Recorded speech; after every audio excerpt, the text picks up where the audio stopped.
Sem dúvida, um dos aviões mais queridos pelos pilotos, mecânicos de aeronaves e pelos aeroentusiastas em geral, o Boeing 727.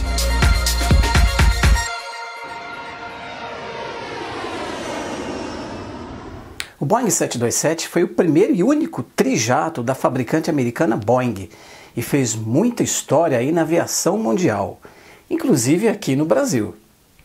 Quando foi introduzido em 1958, o Boeing 707 fez muito sucesso e revolucionou as viagens aéreas, assim como também o Douglas DC-8, os dois aviões americanos. E na Europa, o Comet, que foi o primeiro avião a jato de passageiros do mundo, mas não fez tanto sucesso como os quadrijatos americanos. Mas esses jatos tinham um problema, eles necessitavam de muita pista para pouso e decolagem, pistas muito longas, e não podiam servir a maioria dos aeroportos, onde a aviação atual na época operava os turbohélices, aeronaves a pistão e outros. E também necessitavam de apoio de solo, carros geradores para manter as aeronaves ligadas, refrigeradas, e também equipamento de apoio para a partida dos seus motores, pois essas aeronaves não eram equipadas com APU. As empresas americanas United, American Airlines e Eastern Airlines almejavam uma aeronave que pudesse pousar e decolar na maioria dos aeroportos onde os 707 e Douglas DC-8 não operavam. A Boeing, então, já havia iniciado estudos para uma aeronave para rotas curtas e médias. E depois de um longo estudo analisando os requerimentos das empresas aéreas, a Boeing decidiu lançar o trijato, um avião de 3 motores, e que seria o modelo 727. A empresa britânica de Havilland também iniciou estudos para um projeto de um trimotor, uma aeronave de 3 motores a reação na cauda, que seria o DH-121 Trident, e entrou em contato com a Boeing para estabelecerem uma parceria na construção desses 2 aviões. Porém, a Boeing, depois de uma análise, declinou e viu que o Trident não era adequado ao mercado americano. O Trident era menor que o Boeing 727. Dando andamento ao projeto 727, a Boeing pesquisou muito e, por influência da de Havilland, decidiu instalar os 3 motores na parte traseira da fuselagem da aeronave. E com relação aos motores, a Boeing havia escolhido o Allison AR963, que era um turbofan, que na verdade era o Rolls-Royce Spey, fabricado sob licença nos Estados Unidos, o RB163. O Spey, aquele motor que equipou o Bach 111, que nós vimos aqui nesse vídeo, o último vídeo do canal Bach 111, que fez muita história aqui no Brasil também. Porém, naquela época, a fabricante americana Pratt & Whitney estava lançando o seu motor turbofan baseado no turbojato JT-8A, designação militar, motor J-52, que equipavam vários aviões de combate. E para aviação comercial, o JT-8D, uma versão turbofan desse turbojato. E foi proposta também para a Boeing. A Boeing adotou a opção do JT-8D, porém ela iria lançar o avião com 2 opções de motores, ou o JT-8D ou o Allison AR963, que era o Rolls-Royce Spey. Porém, o Pratt & Whitney pesava 450 kg a mais, mas era mais potente. E a Eastern Airlines, em conversa com a Boeing, insistia nos motores JT-8. E o motor JT-8 acabou ficando padrão na aeronave Boeing 727, JT-8D. Inicialmente, esses motores no 727 teriam uma potência de 14.000 libras de empuxo. Os 3 motores instalados na parte traseira da fuselagem ficavam no mesmo nível. O motor número 2, que é o motor central, teve sua entrada de ar por cima da fuselagem e, através de um duto em S, fazia a interligação da tomada de ar com a entrada de ar do motor. Essa configuração também foi adotada pela de Havilland para o Trident. E futuramente outros aviões também teriam essa mesma configuração, como o L-1011 TriStar, o Falcon 50 e também o Tupolev 154. Com essa configuração, a asa ficou limpa, não tinham motores instalados nas asas, e a Boeing aproveitou para projetar uma asa muito eficiente, pois a aeronave deveria pousar e decolar em pistas mais curtas. A nova asa teria um conjunto de 4 flaps externos e internos, do tipo Fowler Triple Slotted, que significa que são 3 aerofólios de flap, um tipo muito utilizado também ainda hoje. Esse tipo de flap é muito eficiente. E também no bordo de ataque, grandes slats.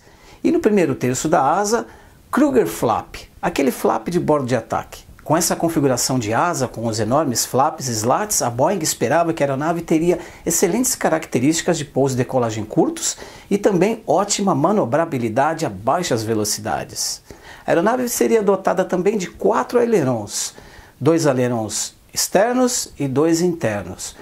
Os externos seriam travados em alta velocidade, atuando somente os internos. E quando os flaps seriam acionados, os 4 ailerons atuariam, que seria uma condição de velocidade mais baixa. 7 spoilers em cada asa fazem a função de speed brake, são atuados hidraulicamente. E durante o voo, somente 5 atuam, auxiliando os ailerons nas curvas e também na função de freio aerodinâmico de voo, o speed brake em voo. Os controles de voo primários, como ailerons e profundores, são atuados por 2 sistemas hidráulicos e possuem reversão manual. O que significa isso? Que em caso de falha totalmente da hidráulica, o piloto consegue controlar manualmente somente através dos cabos, através do compensador de controle, minimizando os esforços para o piloto. O sistema de controle de leme teria 3 sistemas hidráulicos como redundância, porém não teria assistência manual como os ailerons e os profundores. E para assegurar ainda mais o pouso curto no 727, a Boeing instalou freios nos trens de pouso de nariz, uma coisa que hoje em dia não se usa mais.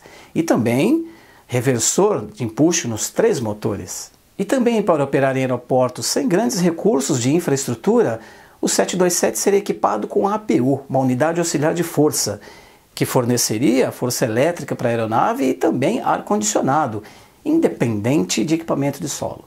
E também dar a partida nos motores do 727. Além da APU, a aeronave também seria equipada com uma escada no final da fuselagem, a chamada escada ventral, como era utilizada também nos Caravelle.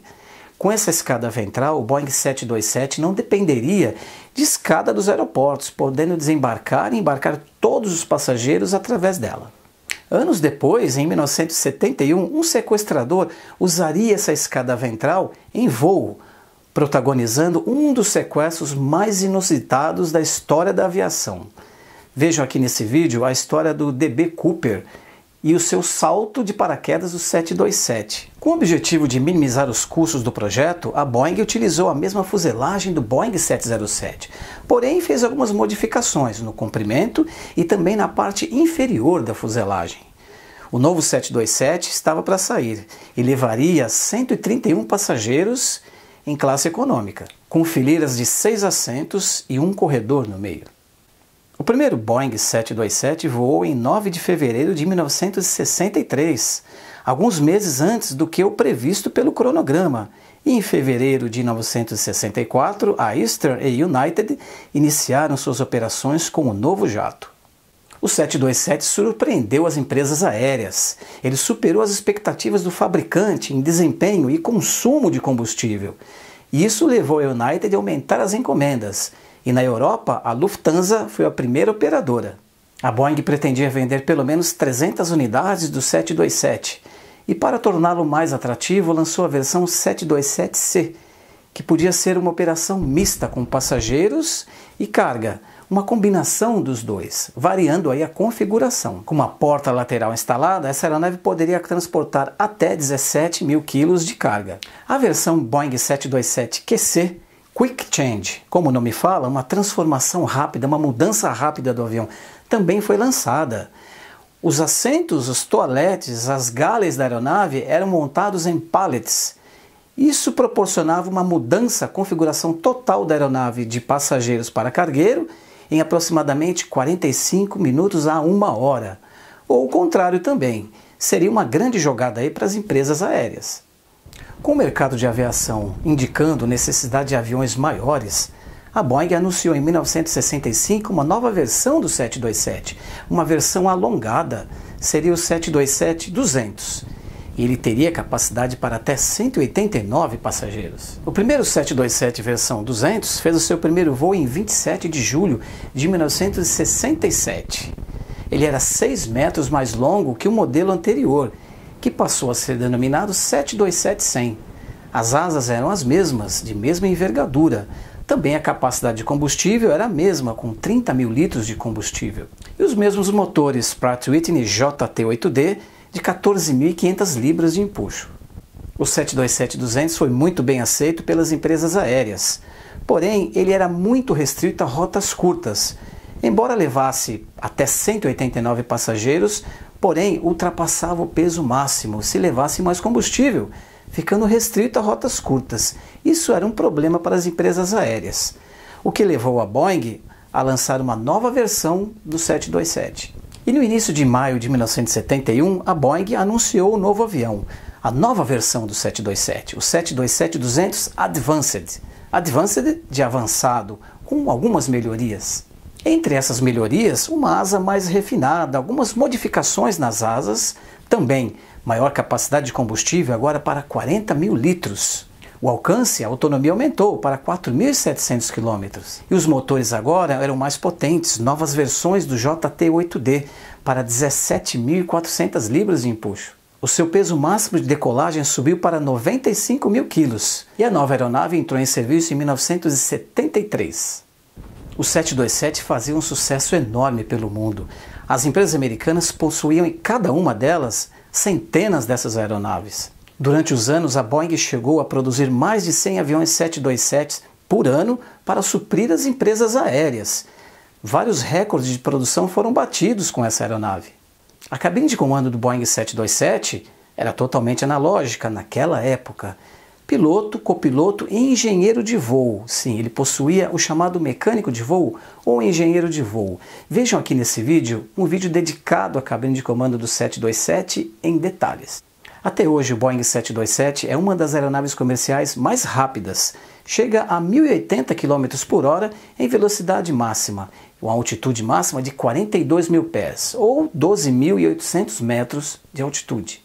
A produção do 727 foi encerrada em 1984 e 1.831 aeronaves foram produzidas no total, sendo que o modelo 727-100 foram 572 aeronaves. O Boeing 727 tinha o título de aeronave comercial mais produzida no mundo, até a introdução do Boeing 737 em todas as suas versões, que bateu esse recorde. E mais recentemente, a família Airbus A320 é que detém essa marca. Aos poucos, os Boeing 727 foram sendo substituídos nas empresas aéreas pelo Boeing 757, também pelo Boeing 737-800 e 900, maiores, e também pelos A320 e A321 da Airbus, que são aeronaves mais silenciosas e mais eficientes. O último 727 de passageiros parou de voar em 2019 numa empresa aérea lá do Irã, e hoje, atualmente, cerca de 39 aeronaves ainda estão em operação pelo mundo, como aeronaves de carga e transporte executivo. No final de 1999, severas leis anti-ruído entraram em vigor e o Boeing 727, entre outras aeronaves que também eram equipadas com os JT8D, foram afetadas. Muitas empresas gastaram dinheiro aí com os Rush Kit, a instalação de carenagens, uma espécie de carenagem que deixava os motores mais silenciosos para se enquadrarem nessa nova lei. O elevado ruído dos motores do 727 também foi um dos motivos que forçou a aposentadoria dos mesmos. Muitas empresas desejavam substituir os motores do 727, porém o motor central era complicada essa modificação, deixando muito caro, tornando-se em alguns casos inviável. Porém a empresa de transporte de encomendas UPS gastou uma grana violenta para transformar os seus 727 em aeronaves mais silenciosas e trocou os 3 motores JT8D por 3 Rolls-Royce Tay, mais silenciosos. São aqueles motores que equipam o Fokker 100.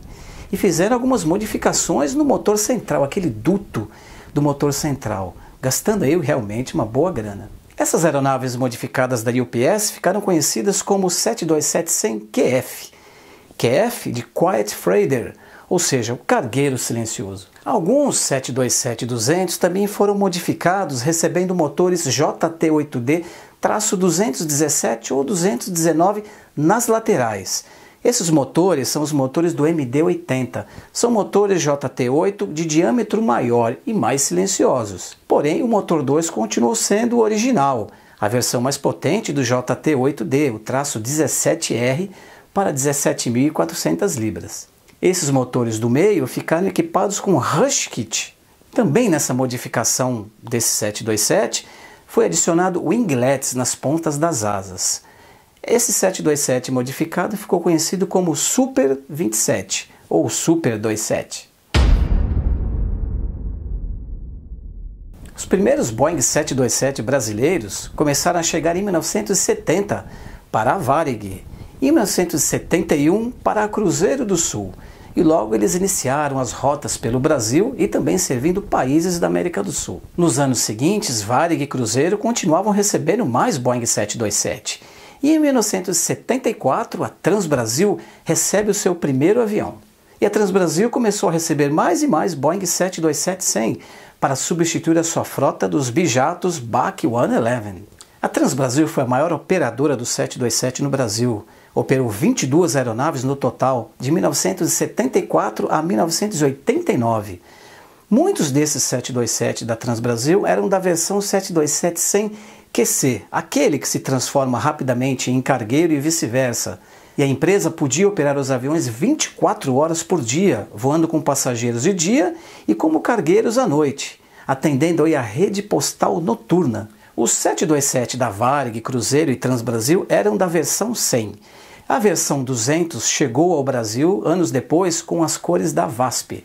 Em março de 1977, a VASP começa a receber os seus 727-200, configurados para 152 passageiros em classe única. Os Boeing 727-200 da VASP eram as maiores aeronaves operadas nos voos domésticos em todo o Brasil e foi também a maior aeronave a operar no aeroporto de Congonhas na época, até a chegada nos anos 80 dos Airbus A300 da Varig Cruzeiro.